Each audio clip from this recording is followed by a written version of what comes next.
నమస్తే అండి. మా తెలుగుబడికి స్వాగతం. మా పిల్లలందరూ ఇవాళ వచ్చేసారు. తెలుగుబడికి అందరూ వచ్చేసారు. ఇవాళ వీళ్ళు గజేంద్ర మోక్షంలోని ఒక పద్యం, పోతన గారు రాసిన పద్యాన్ని వినిపిస్తారు మనకి. మీ పేరు చెప్పి చెప్పండి అమ్మా. నా పేరు రితిక్. నా పేరు రిత్య. ఏం పద్యం చెప్తున్నారు చెప్పండి. చెప్పండి. లావక్కింతయు లేదు ధైర్యము విలోలం బయ్యే ప్రాణంబలం తావల్ దప్పెన్ మూర్ఛ వచ్చే తనవన్ దశన్ శ్రమం బయ్యది నీవే తప్ప ఎతప్పరం బర్గ మన్నింపు దగంధీనునే రావే ఈశ్వర కావవే వరద సమ్మన్షంపు భద్రాత్మక.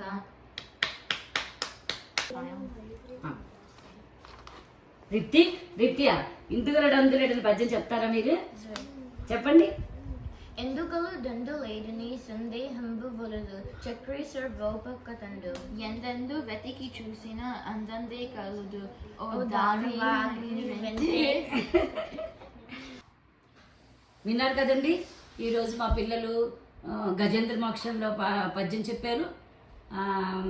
ఇంకా మళ్ళీ ప్రహ్లాదుడిది ఇందుగలడు అందులేడని చెప్పారు. ఇలా ఇంకా చాలా పద్యాలు నేర్చుకుంటున్నారు వాళ్ళు. మళ్ళీ వచ్చే వారం మీకు వినిపిస్తారు. ఇప్పుడు మా చిన్నపిల్లలు ఇద్దరు, సిద్ధు మనస్వి, ఈరోజు వాళ్ళకి కొత్త శ్లోకం నేర్పిస్తున్నాను. చూడండి, ఫస్ట్ నేర్చుకునే రోజు వాళ్ళు ఎంత కష్టపడతారో, కానీ 2-3 వారాలు అయ్యేప్పటికి మొత్తం అంది బాగా నేర్చుకుని వచ్చేస్తారు. ఇద్దరు మొదలు పెట్టండి. జ్ఞానానందమయం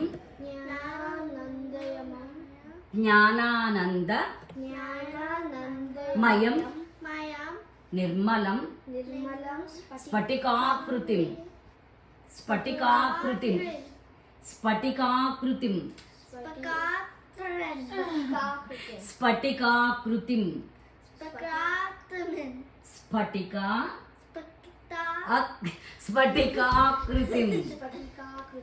ఆధారం సర్వ విద్యానాం హయగ్రీవ ముపాస్మహే. Very good Siddhu. మనస్వికి పళ్ళు ఊడిపోతున్నాయి కదండి. ఆ పళ్ళు ఊడిపోయినప్పుడు కొంచెం కష్టం అన్నమాట. అన్ని పదాలు సరిగ్గా పలకవు కదా, అందుకని అది పర్వాలేదు కదా. మళ్ళీ పళ్ళు వచ్చేస్తే అన్ని బాగా వినిపిస్తాయి. అండి, ఇది ఈరోజు మా తెలుగుబడి కార్యక్రమం. వచ్చే వారం మళ్ళీ కొన్ని కొత్త పద్యాలతో మేము ముందుంటాం. అందరు తెలుగుబడి పిల్లలందరూ వాళ్ళకి బాయ్ చెప్పండి. నమస్తే.